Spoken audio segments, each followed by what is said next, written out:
NFC West is what we're talking about tonight. The Rams are kicking us off. They show up to camp and they get things started on July 23rd. They lost Andrew Whitworth last season. That's probably one of the biggest storylines heading into Rams camp. Now, with Andrew Whitworth gone, opens up a big-time hole on the offensive line at the left tackle position. AJ, what does that spot look like for the Rams during camp? Honestly, for the Rams, that may be the luckiest spot that they have left that they don't have to fill. We know what Andrew Whitworth was. Interesting. We know what he meant to that team. We know what he's done at left tackle for years and years in this league. But they had a guy that they were ready to step in. And I'm not saying he's going to be exactly what Andrew Whitworth was in his prime, but they trust in Joseph Noteboom. When we were talking about him, Whitworth possibly retiring the year before, he was a guy that they were ready to step in. Now that he's actually gone, he's more than likely the guy that will step in. The biggest problem, and I thought they would address this line a little heavier in the draft, was they also lost Austin Blythe. And there was another starting center who they lost as well. So this line actually had a lot of places that they were going to be looking to patch up. And Joseph Noteboom was a guy that they were prepared to step into either of those three spots that they were losing. So he's not battle tested. He did step in for Whitworth a couple times, played 174 snaps last season and only allowed 1 sack. So he is going to have to get his reps in and really, get right back up to game speed immediately, because that left tackle now without a good starting center and a good left guard, is going to be even that much more important. But I think Joseph Noteboom, they trust in him. They've been ready for him to step in once Whitworth was gone. And I think you'll see him play that left side pretty well. They're going to need some help in some of the other places on that line. It's not very often where you can look at a starter leaving on an offense, right? And an Andrew Whitworth, and you know who the backup is. Even a casual fan probably knows who Joe Noteboom is. I wouldn't say casual, but I'd say that a decent amount of NFL fans know who Joe Noteboom is, and that's a credit to how good of how often he has played in the reps that he's had. To your point, he has stepped in. He has played in the absence of Whitworth. The guy was hurt last year or the year before that and last year, and found ways to play football, and Joe Noteboom was able to get in there and play a little bit for him. So I like the experience he brings, and it's not really that much of, holy crap, we got to fill this position, let's have a camp battle. It's, hey, this is Joe's position, let's get him out there, and it's finally his time to shine. Quick correction.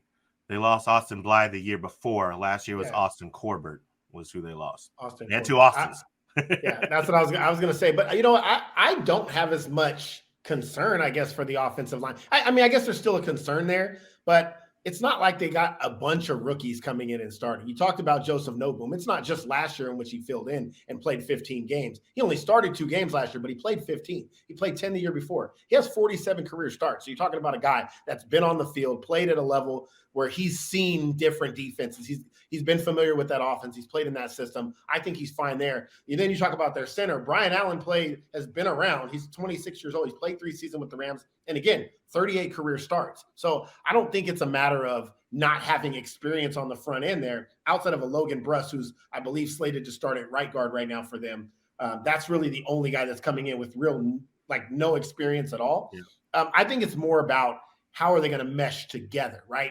Offensive line is so much about unity and being able to mesh together. And these guys have been kind of plug and play, moving around different spots.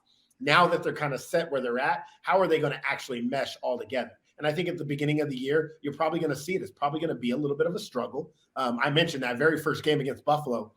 I think the Rams are getting blown out.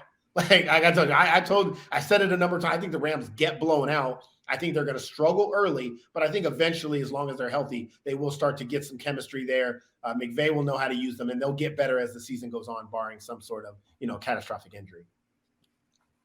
On the defensive side of the ball, Dylan, the Rams last year went very deep at their safety position. They even brought in Eric Weddle. They brought him out of retirement to join their team and play the safety position. Played a big part throughout the playoffs. But now there's no Eric Weddle. All there is Jordan Fuller. What safeties should we be looking at to play alongside Fuller in this Rams backfield? Secondary.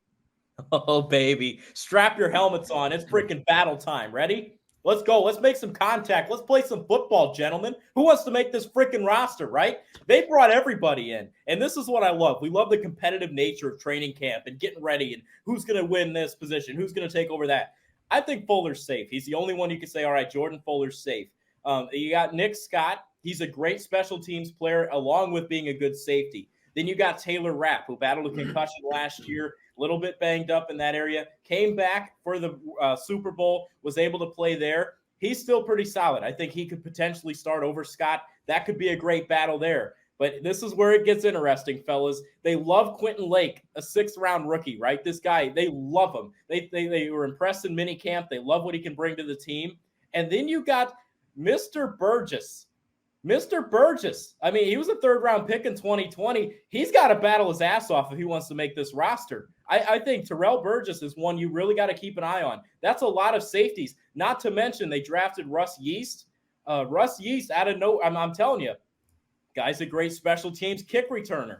There's guys that play teams that can make rosters, especially in a deep secondary. I think Burgess is the odd man out. Unless he has a very impressive training camp, I think they wax the 3rd-round 2020 guy. But it's going to be a lot of pads popping, a lot of competition in that secondary, and God, I love it.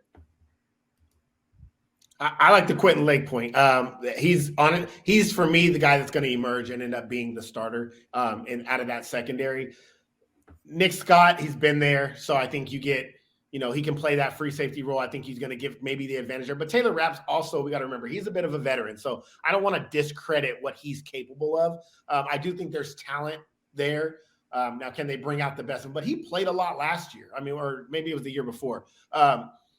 He's the guy that's seen the field. I think you start with guys that have experience, but don't be surprised when a young guy does step up in minicamp or training camp, like Dylan said, and takes over that role. And I really like the conversation about Quentin Lake. I think that could be a guy that by season's end, we're looking at and saying, oh, they maybe found their safety.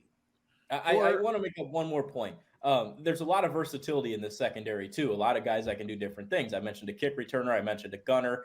And then you got, they play a base 2 high. Maybe you see more 3 looks there. But, both Rapp and Nick Scott are more contact safeties as opposed to free rangers. So those two are kind of similar. Other than that, everybody can do their own little thing, which makes it an interesting secondary. I remember last year coming into the season, we talked to one of our big Rams analysts, shout out Sheriff Joe Baggs. He came on the show. He came on our show last year and was hyping up, and he was very high on Taylor Rapp. So I always kind of, I don't know if I lean that way just because of what I've heard from him. Excuse me. Whoa. But yeah, that is a fine. But real quick, Aaron, you are X's and O's guy here. What do we look at here? What do we look at during training camp to kind of give us an edge? And how do we determine as fans, looking at training camp, looking at reports, like how do we find out and determine who the guy is going to be before week 1 of the regular season? It's funny because I don't think you look at them. Where's Jalen Ramsey? We saw Jalen Ramsey play a little bit of a different role than he's normally played last year. They were moving him around on the field. They had him playing inside. They had him at safety sometimes. He was that more versatile guy that played all over the field. It would not shock me if they try to do the same thing to get guys like Darian Kendrick in the lineup more to play that outside role. You might see a Darian Kendrick come in and be on the outside alongside what's the other one? Troy Hill, alongside Troy Hill in the slot. And then you got David Long Jr. still there. And then maybe it's Jalen Ramsey that's kind of roaming, playing that hybrid safety role. Today's NFL is going, there is a shift. There is no more like, hey, if you're just a back-end guy, you're a back-end guy. They want versatility. So there are some times where you might see only one safety actually on the field. And maybe it's a Taylor Rapp or maybe it's a Jordan Fuller. But I think you really got to pay attention to what they do with Jalen Ramsey. I don't think it's going to be one guy that comes in right away and you say, okay, that's the guy. I think there will be, similar to what we talked about with the Bengals, somebody trying to fill certain things. If a guy's better against pass coverage and it's passing downs, that guy's in the game. Maybe you pull him out, and maybe it's a running down. You're putting Taylor Rapp in the game because he's a better guy around the line of scrimmage. So look for where Jalen Ramsey's actually playing, because I don't think he's going to be on the outside this year as much as we've seen in the past. I do think Darian Kendrick is going to get some work, some run in there. They really like him. And then you're going to see Jalen Ramsey play that kind of just, I want to go wherever I want to go so I can go get interceptions, I can make plays, and I can cover the best guy on the field when I want to. And sometimes that means playing on the back end. It wouldn't shock me.